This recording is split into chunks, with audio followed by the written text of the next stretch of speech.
Ecclesiastes 1, the vanity of wisdom. I, the preacher, have been king over Israel and Jerusalem, and I applied my heart to seek and to search out by wisdom all that is done under heaven. It is an unhappy business that God has given to the children of man to be busy with. I have seen everything that is done under the sun, and behold, all is vanity and a striving after wind. What is crooked cannot be made straight, and what is lacking cannot be counted. I said in my heart, I have acquired great wisdom, surpassing all who were over Jerusalem before me, and my heart has had great experience of wisdom and knowledge. And I applied my heart to know wisdom, and to know madness and folly. I perceive that this also is but a striving after wind, for in much wisdom is much vexation, and he who increases knowledge increases sorrow.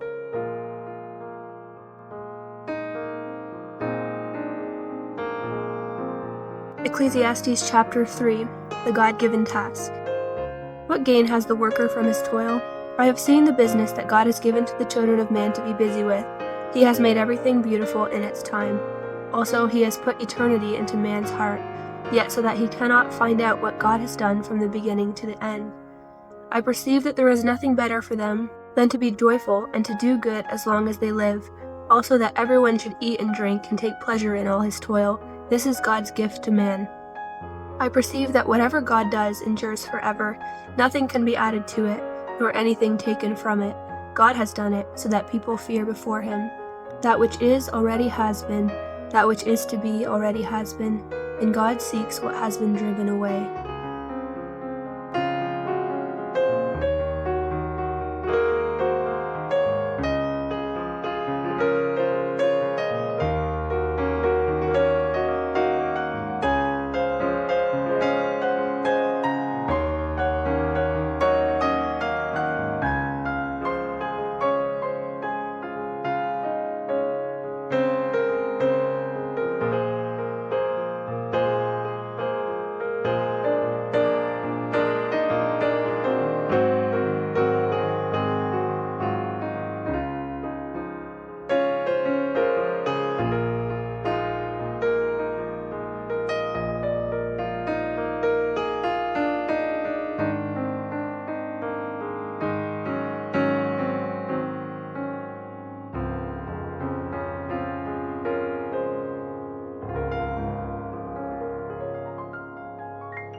Ecclesiastes chapter 12. Fear God and keep his commandments. Besides being wise, the preacher also taught the people knowledge, weighing and studying and arranging many proverbs with great care. The preacher sought to find words of delight, and uprightly he wrote words of truth. The words of the wise are like goads, and like nails firmly fixed are the collected sayings. They are given by one shepherd. My son, beware of anything beyond these. Of making many books there is no end, and much study is a weariness of the flesh. The end of the matter, all has been heard. Fear God and keep his commandments, for this is the whole duty of man. For God will bring every deed into judgment, with every secret thing, whether good or evil.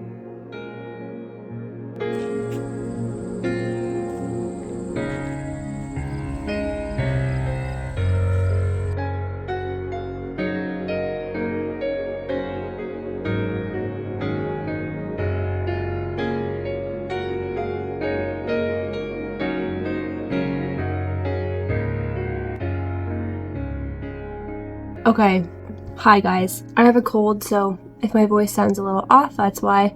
Anyways, hey everyone, welcome to another vlog. This is a short story, or a piece of a short story that I wrote this past summer that I printed off because tonight I'm going to a women's writing group meeting. It's the first meeting of the season, so I'm very excited to meet everyone and to chat about writing and potentially to share this piece and share some of my writing with them. We'll see how the night goes. It might end up more being just sort of introductory chats and stuff, but I'm really looking forward to it. There's actually a chance that it might be postponed to another time because of scheduling conflicts and people not being able to make it, which always seems to happen. It is so hard to get even just like 3 or 4 people in a room at the same time. I'm finding it's just impossible when people are students and working and young moms and these kinds of things. It's just so difficult to coordinate. I really hope it doesn't get postponed because I've been looking forward to this for weeks, but we shall see. Anyways, I'm going to go give this thing another read through and do a little bit of an edit on it.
Just on my way home now. Zach and I have to head out pretty much as soon as we get home to a play. We're going to see a play for our anniversary. It's our anniversary on October 12th, but the play that we have been meaning to see for a long time, which is The Lion, the Witch, and the Wardrobe, is being put on at the Shaw Festival in Niagara-on-the-Lake, Ontario.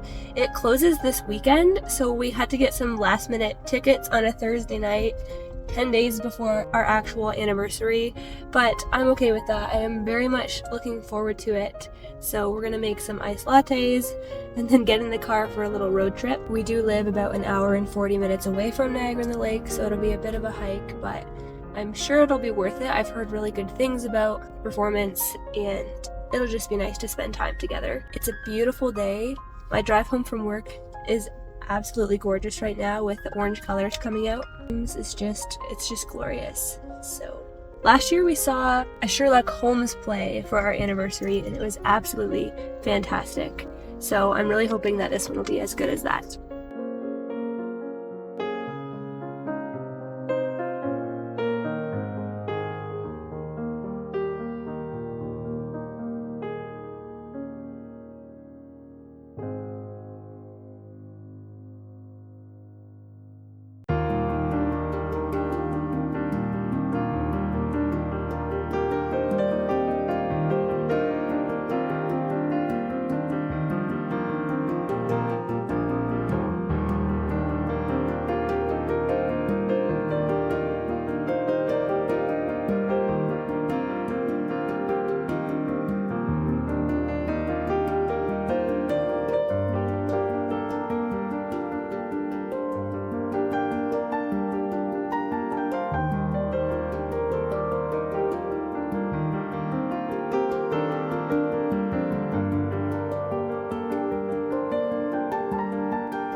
It's Friday, I just got home from work, and Zach is actually gone this weekend. He's on a canoe trip with a friend up at the French River, so I have a whole weekend to myself to do with what I want, which is really nice because the last 2 weekends have been bachelorette parties and they've been very busy socially. So I'm excited just to take some time away, time to myself this weekend. And I'm hoping to spend most of my Saturday working ahead on coursework for my master's, for the essays that I need to produce for my courses this semester. That's the plan for the day tomorrow. This evening, I'm going to go to a workout class later, but I want to spend the next 2 to 3 hours just doing some creative writing. I feel like I haven't sat down and worked on my novel in weeks. And I did end up going to the Women's Writing Circle earlier this week, and I had a fabulous time. I didn't end up sharing any of my work. We just chatted about writing and the projects that we're working on and some of the things we encounter as writers. It was awesome. There's nothing like meeting somebody who speaks your own language in a way that very few people do. And I definitely experienced that Tuesday night and could just talk novel writing for hours with this one girl in particular. It was really, really great. And so now I feel excited to start working on my novel again and to get back into creative writing when I can find time away from,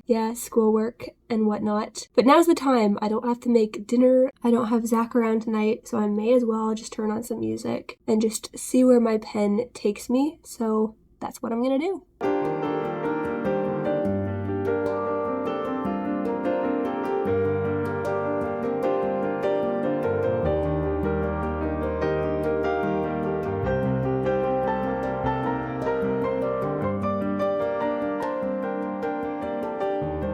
I think I hate it. I'm like 45,000 words in, and I think I hate my novel. It is just not what it should be. It's not what it was in my head and in my heart when I started it, and I don't know how to salvage it. And I just think I don't have the skills to make this what it needs to be, what I want it to be. I just feel like my writing sucks. Like it's cheesy, like it's cringy, like it's not as sophisticated as I would want it to be. And yeah, this sucks.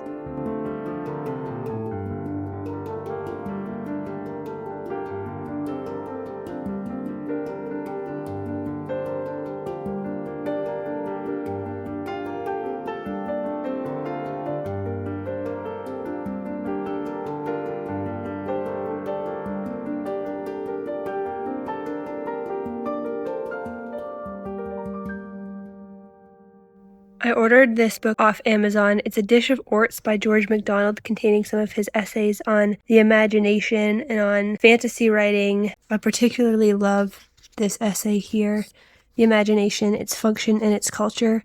And so I'm excited to go through this and hopefully be able to draw on these essays for my master's dissertation. So yeah, it's an annotated edition. The annotations are done by C.M. Alvarez. There weren't a lot of editions that looked, like I could trust them on Amazon if I'm being honest. It's pretty hard to find some of George MacDonald's works, incredible professional and scholarly editions. So I'm glad I found this one. It seems to be a really great bet.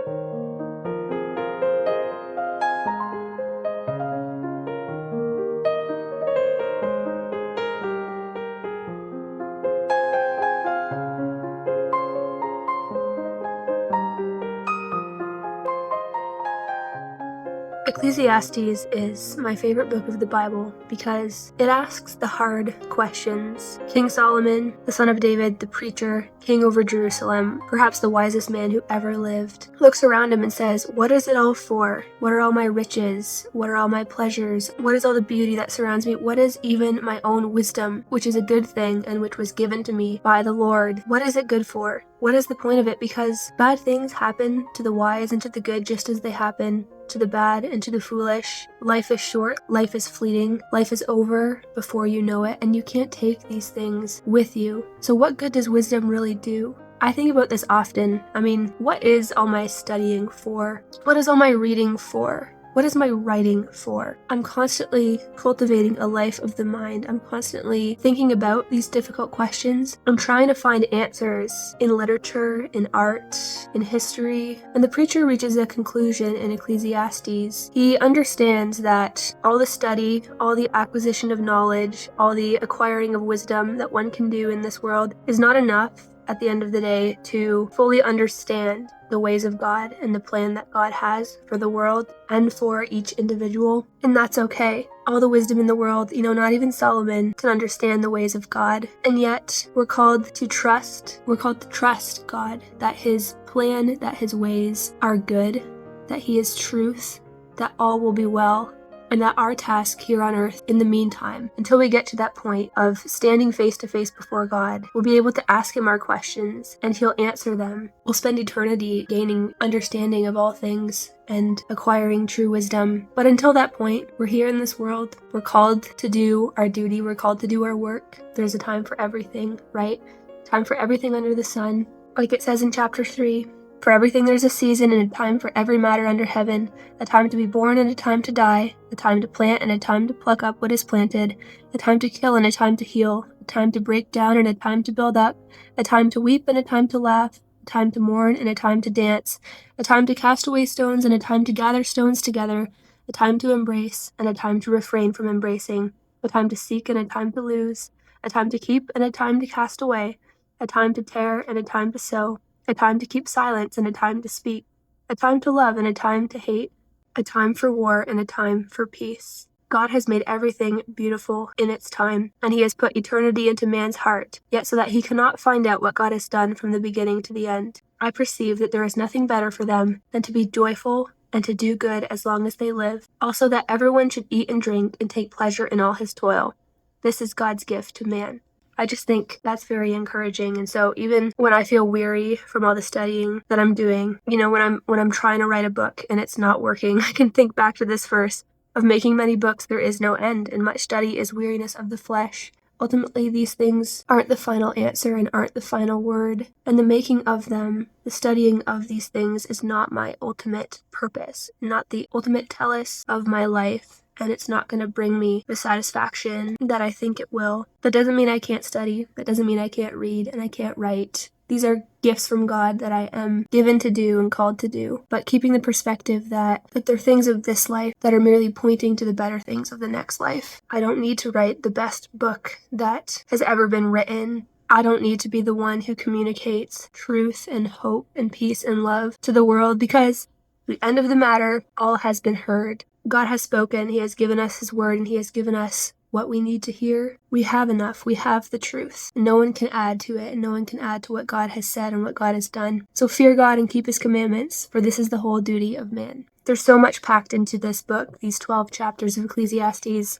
If you've never read them, I highly recommend that you do. I'm using the English Standard Version study Bible, and I could just sit in these passages forever, especially in days when I'm busy in my mind, thinking and studying and wondering what it's all for. And am I getting closer? Why am I doing this? Am I getting closer to being wise and to understanding the truth? This book is really helpful for making sense of that and keeping it in perspective. All right. I believe that's where I'm going to end this video. Thank you so much for being here and for supporting my channel. Please give this video a like. Leave a comment down below for me. And if you're interested in supporting my channel in other ways, you can find ways to do that in the description box. I'll see you very soon.